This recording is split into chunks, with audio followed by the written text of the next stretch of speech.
officially launched and commissioned the glass factory in Mbale.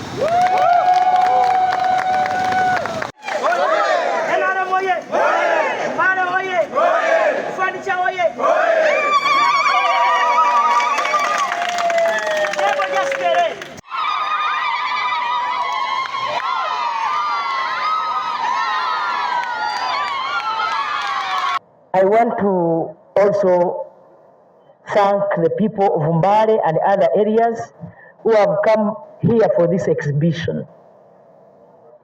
And you have bought at factory price. And I'm happy that the minister and the chairman have committed that they are going to make it daily, so that you can buy and go. Buy Uganda, build Uganda. Abantu bano batusalideko ebintu olaba mumpaliso gunene muduka batugamba mutafiti mutano naye kati wanene mutwala abiri era tubasa mitukuza mingi ne guno mutwala musanvu ate muduka mutwala 15 inchinya. Download the app on App Store or Google Play Store now. Vision Digital Experience, the future of media.